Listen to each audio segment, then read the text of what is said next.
Marilah kita semua bersama-sama mengikuti acara orasi ilmiah Guru Besar ini dengan hikmat. Selanjutnya, saya persilakan Saudara PRT Ketua Dewan Guru Besar IPB untuk memimpin orasi ilmiah Guru Besar ini. Pelaksana tugas Ketua Dewan Guru Besar memimpin sidang terbuka orasi ilmiah Guru Besar IPB.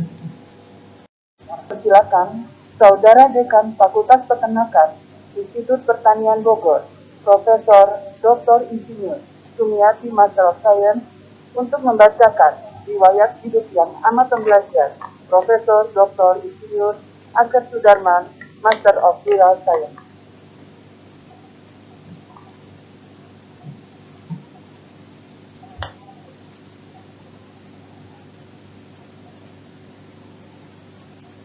Bismillahirrahmanirrahim. Assalamualaikum warahmatullahi wabarakatuh.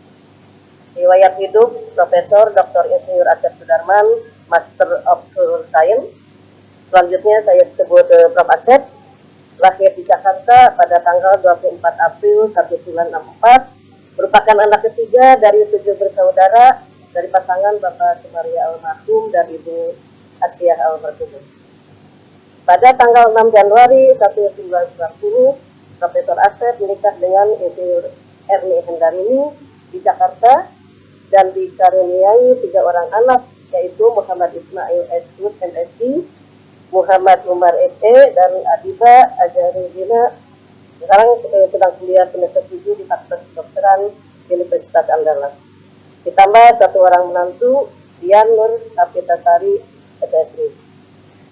Profesor Asep lulus dari SD Negeri Jati Baru yang sekarang menjadi SD Kampung Bali 01 Jakarta pada tahun 1976, SMP Negeri 38 Jakarta pada tahun 1980, dan SMA Negeri 1 Cimahi pada tahun 1983. Pada tahun 1987, Prof. Asep menyelesaikan pendidikan sarjana di Fakultas Peternakan IPB dan program master diselesaikan pada tahun 1995 di Department of Neuroscience di University of New England, Australia. Program doktor pada tahun 2000 di Hiroshima University, Jepang dalam bidang Animal Science. Profesor Asep menjadi dosen tetap pada Fakultas Peternakan IPB pada tahun 1989, yaitu menjadi staf pengajar pada jurusan nutrisi dan makanan ternak. Jabatan Guru Besar Tetap Fakultas Peternakan IPB diperoleh sejak tanggal 1 Mei 2020 dengan golongan terakhir 4A terhitung mulai tanggal 1 Oktober 2011.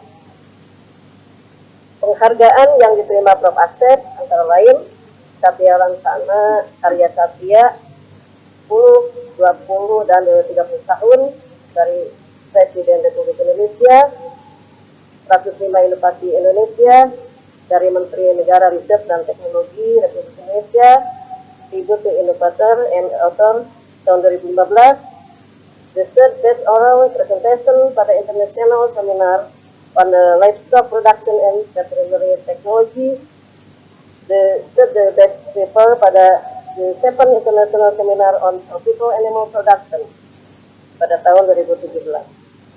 Prof. Asep telah mengikuti berbagai pelatihan antara lain pemanfaatan, penelusuran, dan dokumen paten dalam peningkatan daya saing hasil penelitian dan pengembangan, value chain analysis, dan participatory appraisal method pada tahun 2009, dan ikut pelatihan content language integrated learning serta ikut pelatihan sistem penelitian karya ilmiah di tahun 2020.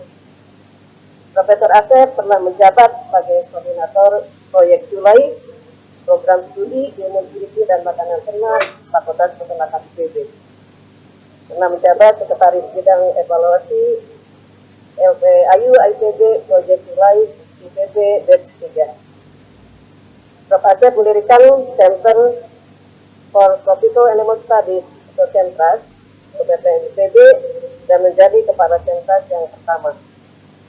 Menjadi wakil koordinator program riset unggulan strategis nasional Pusnas Sapi dari Kementerian Negara Riset dan Teknologi. Kerjasama yang pernah dilakukan Prof. Asep yaitu kerjasama dalam negeri diantaranya dengan Kabupaten Bogor sebagai anggota tim, dengan Kabupaten Pidi Aceh sebagai ketua tim, kerjasama luar negeri diantaranya dengan FAO sebagai ketua tim, dengan URI sebagai ketua tim, dengan Tokyo University of Agriculture sebagai anggota tim, dan kerjasama internasional pada program Development Partnership in Higher Education dari British Council sebagai koordinator chapter Indonesia. Prof. Asep mengajar pada program S1, S2, dan S3 Ilmu Nutrisi Ternak dan telah meluluskan 52 orang mahasiswa S1, 15 orang mahasiswa S2, dan 2 orang mahasiswa S3. Prof. Asep aktif meneliti, menulis karya ilmiah, mengikuti berbagai seminar di dalam dan luar negeri, menjadi reviewer, serta menjadi narasumber di berbagai institusi dan kegiatan, di antaranya di Kementerian Lingkungan Hidup, Dinas Peternakan Jawa Barat, dan lain-lain.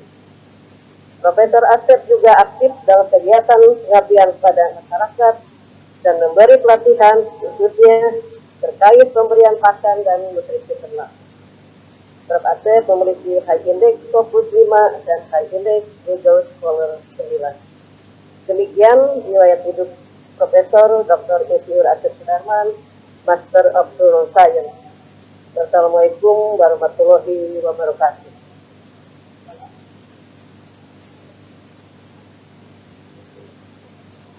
Yang amat pembelajar, Profesor Dr. Insinyur Asep Sudarman, Master of Rural Science, saya persilakan untuk menyampaikan orasi ilmiah.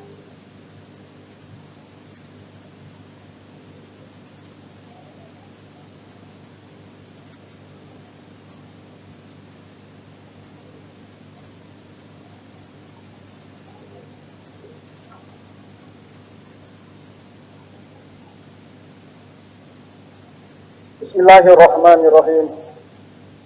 Yang saya hormati Rektor IPB, Ketua dan anggota Majelis Wali Amanat IPB, Ketua dan anggota Dewan Guru Besar IPB, Ketua dan anggota Senat Akademik IPB, para Wakil Rektor, Kepala LPPN, Dekan, Wakil Dekan, Direktur, Kepala Pusat, Ketua Departemen, dan pejabat struktural lainnya, para kolega dosen, tenaga kependidikan, teman-teman sejawat, mahasiswa dan alumni, serta keluarga yang saya cintai, dan para undangan yang saya muliakan, serta para hadirin yang menyaksikan orasi secara virtual. Assalamualaikum warahmatullahi wabarakatuh. Selamat pagi, salam sehat untuk kita semua. Alhamdulillahirrabbilalamin. Segala puji dan syukur saya panjatkan kehadirat Allah Subhanahu wa Ta'ala atas segala rahmat dan karunia-Nya yang dilimpahkan kepada kita semua. Salawat dan salam semoga selalu tercurah kepada teladan dan panutan kita Rasulullah Shallallahu Alaihi Wasallam. Allahumma sholli ala Muhammad wa ala ali Muhammad.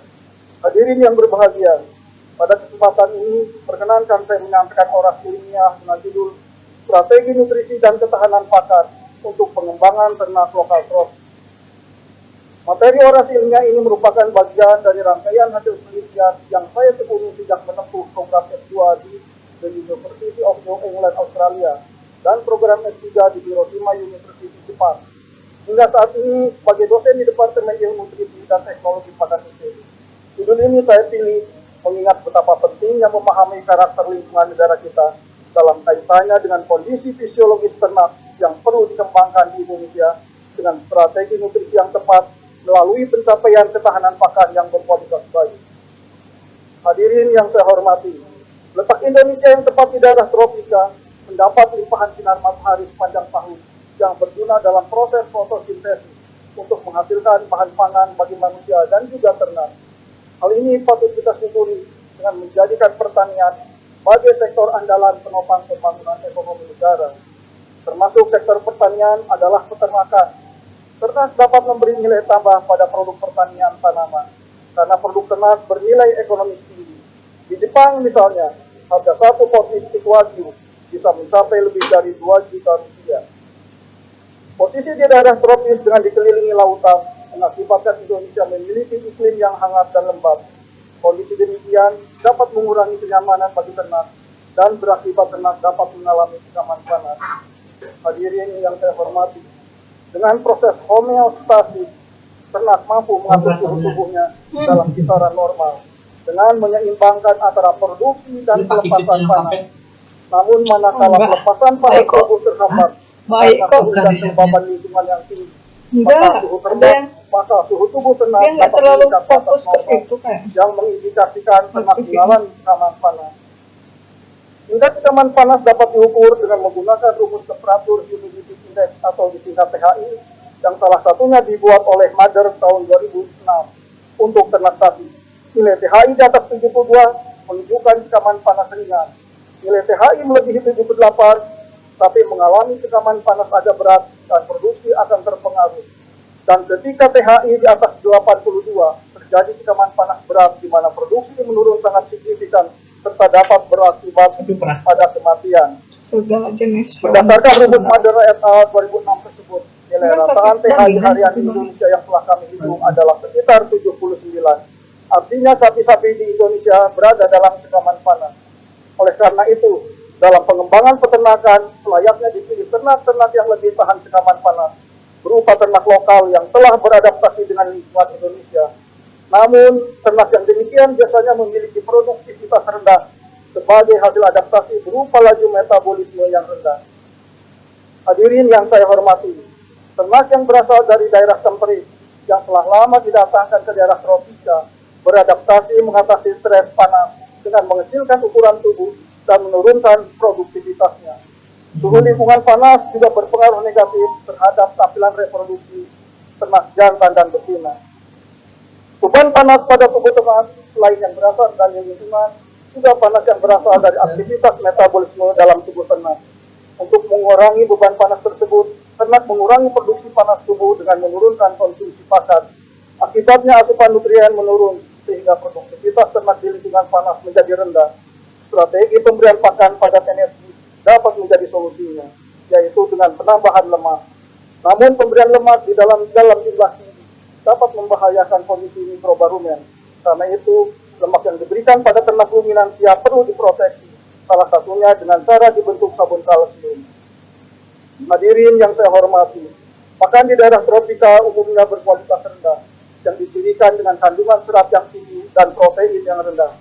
Penelitian Sudarman dan Ito tahun 2000 menunjukkan pemberian pakan dengan kadar serat yang tinggi di daerah panas menghasilkan panas metabolis dan suhu tubuh yang lebih tinggi daripada ternak yang diberi pakan dengan kadar serat rendah. Hasil penelitian Sudarman dan Ito tahun 2000 yang lain juga memperlihatkan bahwa domba yang diberi protein dengan taraf dan kualitas yang rendah menghasilkan panas metabolis yang tinggi dan suhu tubuh yang lebih tinggi pula dibandingkan dengan domba yang diberi protein dengan taraf dan kualitas yang lebih baik. Hal tersebut menunjukkan bahwa pakan berkualitas rendah dapat berkontribusi terhadap kejadian cekaman panas pada ternak. Hadirin yang saya hormati, pemanfaatan pakan berkualitas rendah seperti jerami padi dan limbah pertanian yang lain oleh ternak ruminansia juga menghasilkan gas metana yang tinggi dan menurunkan efisiensi pemanfaatan energi pakan. Menurut Abu Hani et al. 2016, dalam pembentukan gas metana sebanyak 3-10% gross energi terbuang dari pakan.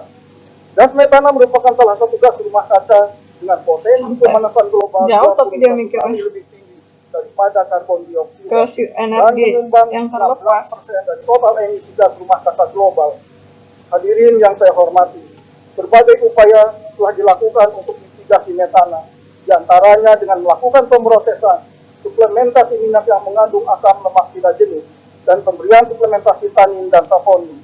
Hasil penelitian Jaya Negara et al. 2017 menunjukkan produksi metana dari pakan jerami padi dapat dikurangi dengan pemrosesan amoniasi atau penambahan daun sengon laut dan garam. Demikian pula hasil penelitian Jaya Negara et al. Tahun 2020, penambahan ekstrak tanin dan saponin, baik secara individu maupun kombinasi, dapat menurunkan produksi metana pada pakan dengan proporsi hijauan yang tinggi. Hadirin yang saya hormati, pemberian pakan yang berbasis bahan pakan kaya serat dan miskin unsur nutrien lain sulit diharapkan ternak dapat berproduksi tinggi. Jenis pakan demikian lebih cocok untuk sistem peternakan gurem yang tujuan beternaknya hanya sebagai tabungan, bukan berorientasi keuntungan usaha. Hasil penelitian Sudarman et al. 2019 memperlihatkan bahwa kerbau yang dipelihara peternak secara tradisional yang hanya diberi jerami padi dan rumput sepuasnya. Setelah 2 minggu pemeliharaan, menunjukkan tidak terjadi pertambahan bobot badan. Hadirin yang saya hormati, beberapa bahan pakan berkualitas yang biasa digunakan dalam ransum ternak sampai kini masih banyak diimpor.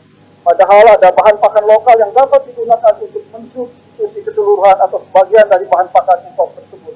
Sebagai contoh, hasil penelitian Sudarman et al. Tahun 2019 menunjukkan bahwa kerbau yang dipelihara peternak secara tradisional yang diberi jerami padi dan rumput dengan diberi tambahan konsentrat berupa campuran 50% jamrek sebagai sumber energi dan 50% daun indigo vera sebagai sumber protein sebanyak 1 kg per ekor per hari, terjadi perbaikan status nutrisi dengan terkoreksinya beberapa gambaran metabolit darah. Samping itu, yang utama terjadi kenaikan bobot badan kerbau sebesar 732 gram per ekor per hari.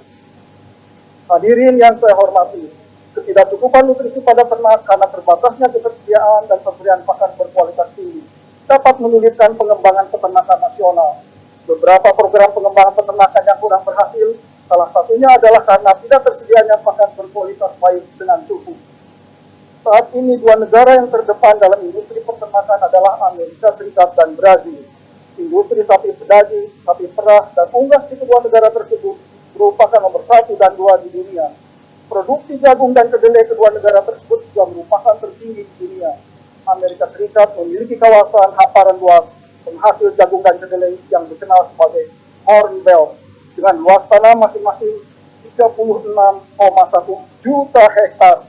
Sedangkan keberhasilan Brazil adalah dengan mengonversi hutan Amazon menjadi lahan jagung, kedelai, dan peternakan dengan luas panen jagung 19,5 juta hektar dan kedelai mencapai 38,6 juta hektar.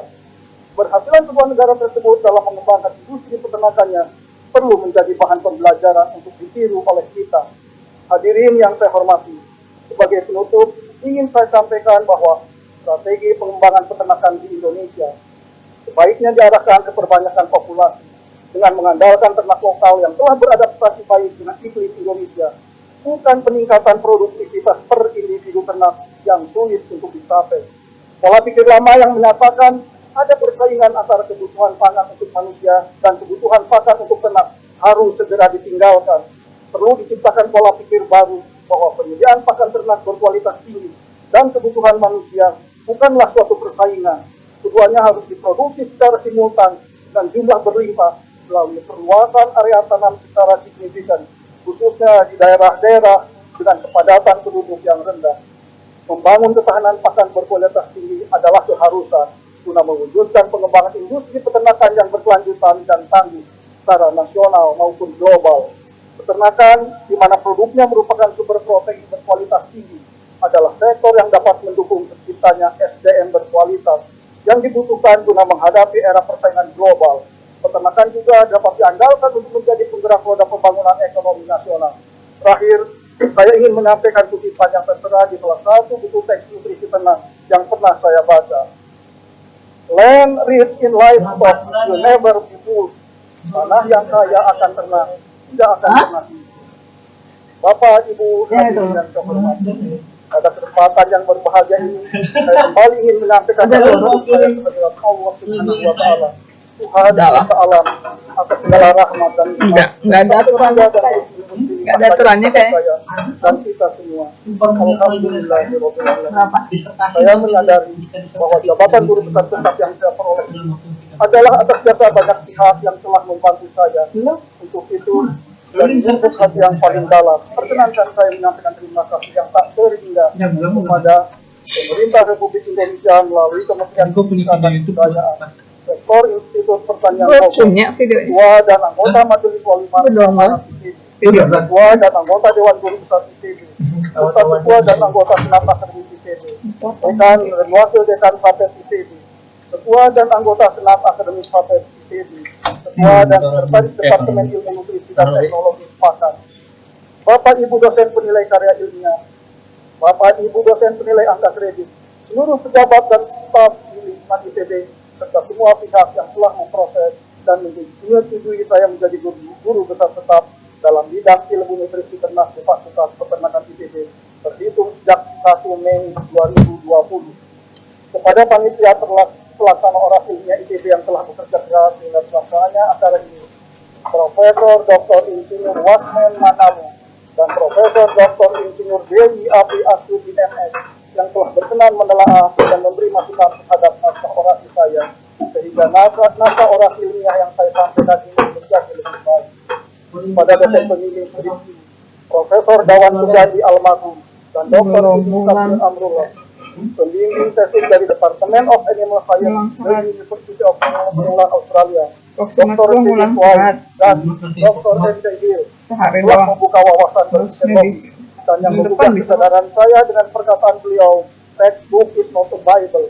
Pembimbing disertasi dari University Jepang, Profesor Toshio Ito dan Profesor Sadaki Yamamoto yang telah mengajarkan untuk mampu berpikir kritis. Pada guru saya, Profesor Yuyu Wahyu almarhum dan Profesor Tohasutardi almarhum yang telah membantu saya untuk diterima sebagai asisten dosen di jurusan nutrisi dan makanan ternak. Juga kepada Bapak dan Ibu guru saya dan SDN Baru Pagi yang sekarang dari SDN Kampung Malinosa di Jakarta, SMP Negeri 38 Jakarta, SMP Negeri 1 Cimahi yang telah mendidik saya dengan sabar. Pada kedua orang tua, Bapak Sumaria almarhum dan Ibu Asya almarhumah yang telah melahirkan, merawat, dan mendidik saya dasar kehidupan. Ayah mertua Bapak Abu Ismoyo dan Ibu mertua Ibu Sri Sundari almarhumah baru pertama dan telah mengajarkan untuk selalu bertawakal dengan mendekatkan diri kepada Allah Subhanahu wa Ta'ala. Kepada Pamanda Bapak Purnadi almarhum dan Bibinda Ibu Rohana almarhumah yang telah memberi dukungan moral dan material. Doa untuk beliau semua yang telah mendahului. Allah juga kepada istri tersayang Insinyur Ernie Hendari Ismoyo yang selalu mendorong untuk selalu bersemangat dalam menyelesaikan tugas, serta anak-anak tercinta Muhammad Ismail, Muhammad Umar, dan Hafizah Sari Menantu dan Adibah Azharudina yang selalu dan tetaplah menjadi pendidik hati. Saudara kandung dan saudara ipar serta saudara sepupu yang memberi kehangatan tali persaudaraan. Kepada pemerintah Australia yang telah memberi beasiswa saat saya menempuh studi S2 di The University of New England, Australia, dan pemerintah Jepang yang telah memberi beasiswa Mobiso saat saya menempuh studi S3 di Hiroshima University, Jepang.